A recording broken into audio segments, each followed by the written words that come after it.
Witnesses are necessary to evaluate whether the House case has cleared or failed to clear the high bar of overcoming the presumption of innocence and undoing a democratic election.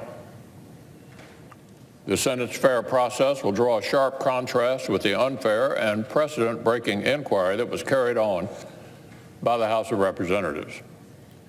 The House broke with precedent by denying members of the Republican minority the same rights that Democrats had received when they were in the minority back in 1998.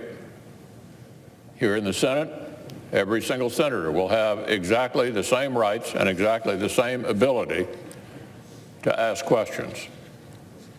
The House broke with fairness by cutting President Trump's counsel out of their inquiry to an unprecedented degree.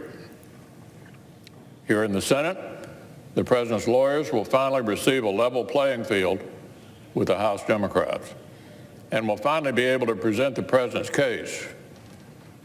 Finally, some fairness. On every point, our straightforward resolution will bring the clarity and fairness that everyone deserves: the President of the United States, the House of Representatives, and the American people. This is the fair roadmap for our trial. We need it in place before we can move forward. So the Senate should prepare to remain in session today until we complete this resolution and adopt it. This basic four-part structure aligns with the first steps of the Clinton impeachment trial in 1999. 21 years ago, 100 senators agreed unanimously that this roadmap was the right way to begin the trial.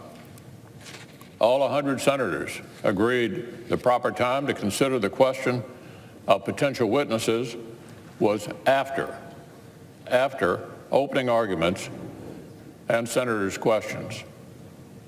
Now, some outside voices have been urging the Senate to break with precedent on this question.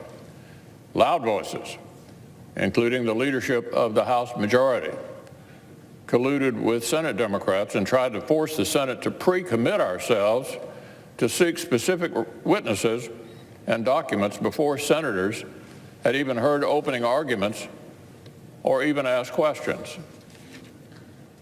These are potential witnesses, Mr. President, whom the House managers themselves declined to hear from, whom the House itself declined to pursue through the legal system during its own inquiry. The House was not facing any deadline. They were free to run whatever investigation they wanted to run. If they wanted witnesses who would trigger legal battles over presidential privilege, they could have had those fights. But the chairman of the House Intelligence Committee and the chairman of the House Judiciary Committee decided not to. They decided their inquiry was finished and moved right ahead. The House chose not to pursue the same witnesses they apparently would now like the Senate to pre-commit to pursuing ourselves. It's crazy, it's wrong, and it leads a precedent that is wrong. They should have done their job in the House. They clearly didn't, and I think the Senate should vote down that as a clear voice and fairness, saying no. We won't do your job for you, but we'll see what Mitch does. More on this later. This is Roger Martin for Billings, Montana. Good day. Hopefully you called your senator, told him to get after it. Make sure this is fair. Make sure that both sides are heard equally, and make a decision on this impeachment trial, which really is not as legal as it needs to be, or nor as fair as it needs to be. That's my opinion. I'm sticking to it. It's Roger Martin from Billings, Montana. Good day.